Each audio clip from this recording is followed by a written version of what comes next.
તુલસી શ્યામ ગીરના જંગલમાં પ્રગટ થયેલો દિવ્ય ચમત્કાર તુલસી શ્યામ ગીરના ઘન અને રહસ્યમય જંગલોમાં, જ્યાં સવારનો સૂર્ય ધીમે ધીમે વૃક્ષોની ડાળીઓમાંથી ઝાંખી કરે છે અને સાંજ પડતાં જ શાંતિમાં સિંહની દહાડ ગુંજે છે, ત્યાં એક પવિત્ર સ્થાન વસેલું છે, તુલસી શ્યામ. આજે આ સ્થાન ભક્તો માટે આસ્થા અને ચમત્કારનું પ્રતીક છે, પરંતુ વર્ષો પહેલા અહીં માત્ર જંગલ, પહાડ અને કુદરતનો રાજ હતો.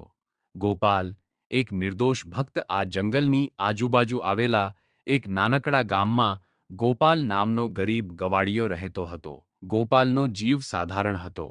માટીનું નાનું ઘર, થોડા વાસણો અને 10-15 ગાયો એ જ તેની સંપત્તિ. પરંતુ ગોપાલ પાસે જે હતું તે અમૂલ્ય હતું, ભગવાન શ્રીકૃષ્ણ પ્રત્યેની અખંડ ભક્તિ. દરરોજ વહેલી સવારે સૂર્યોદય પહેલા ગોપાલ ઉઠતો, હાથ મોઢું ધોઈ આકાશ તરફ જોઈને બોલતો, હે શ્યામ, આજે પણ મારી ગાયો અને પરિવાર પર તમારી કૃપા રાખજો. પછી તે ગાયો લઈને ગીરના જંગલ તરફ નીકળી પડતો.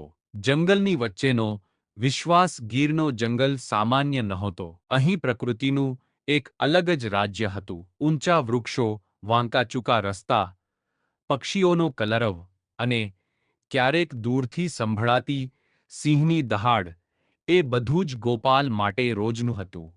તે ગાયો ચરાવતો અને એક વૃક્ષ નીચે બેસીને વાંસળી વગાડતો. તેની વાંસળીના સ્વરમાં ભક્તિ ઝળહળતી. ગામલોકો કહેતા કે ગોપાલ જ્યારે વાંસળી વગાડે ત્યારે આખું જંગલ શાંત થઈ જાય. એક અનોખો દિવસ, એક દિવસ બપોર પછી અચાનક ગોપાલે જોયું કે તેની સૌથી પ્રિય ગાય, ગૌરી, દેખાતી નથી. ગૌરી માત્ર ગાય નહોતી, તે ગોપાલ માટે પરિવાર જેવી હતી. ગોપાલ ગભરાઈ ગયો.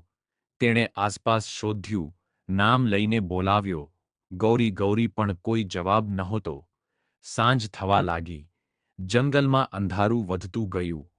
પવનમાં એક અજાણી ઠંડક આવી. છતાં ગોપાલે હિંમત હારી નહીં.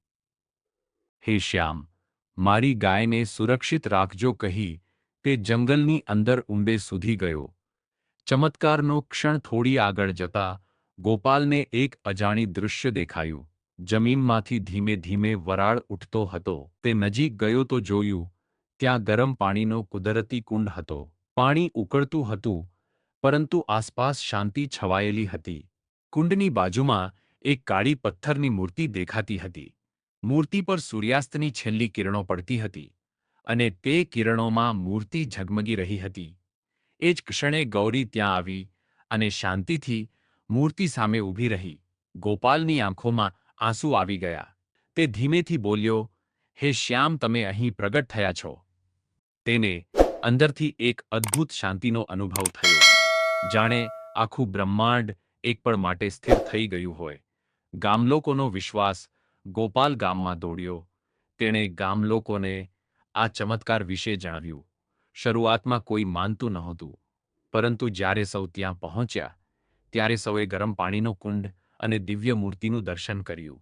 લોકો આશ્ચર્યચકિત થઈ ગયા. કોઈએ દીવો પ્રગટાવ્યો, કોઈએ ફૂલ ચઢાવ્યા. ગામના વડીલે કહ્યું, આ સ્થાન પવિત્ર છે. અહીં ભગવાન શ્યામે પ્રગટ થઈ અમારી ભક્તિ સ્વીકારી છે. તે દિવસે નક્કી થયું કે અહીં મંદિર બનાવવામાં આવશે. મંદિરની સ્થાપના. શરૂઆતમાં નાનું માટીનું મંદિર બનાવાયું. ધીમે ધીમે ભક્તો દૂર દૂરથી આવવા લાગ્યા. લોકો કહેતા કે અહીંના ગરમ પાણીમાં ઔષધીય ગુણ છે. જે કોઈ શ્રદ્ધાથી સ્નાન કરે તેને ત્વચાના રોગોમાં રાહત મળે. ઘણા લોકો પોતાના અનુભવ શેર કરતા. સમય સાથે મંદિર ભવ્ય બનતું ગયું. આરતી, ભજન અને ઘંટનાદથી આખું વિસ્તાર ગુંજવા લાગ્યું. આ સ્થાન આજે ગીર નેશનલ પાર્ક નજીક પ્રકૃતિની વચ્ચે એક આધ્યાત્મિક કેન્દ્ર તરીકે ઓળખાય છે. ગોપાલની અંતિમ પ્રાર્થના. વર્ષો પછી ગોપાલ વૃદ્ધ થયો, પરંતુ તેની ભક્તિ કદી ઓછી થઈ નહીં. એક દિવસ તે મંદિરની સામે બેઠો હતો. તેની આંખોમાં સંતોષ હતો.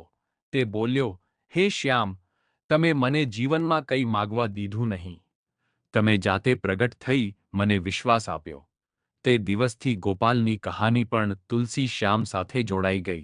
આજનો સંદેશ. આજે હજારો ભક્તો અહીં દર્શન કરવા આવે છે, કોઈ ઈચ્છા લઈને આવે છે, કોઈ આભાર માનવા આવે છે, પરંતુ તુલસી શ્યામનો સાચો સંદેશ એક જ છે. સાચી શ્રદ્ધા હોય તો ભગવાન ક્યાંય પણ પ્રગટ થઈ શકે. કહાનીનો પાઠ ભગવાનન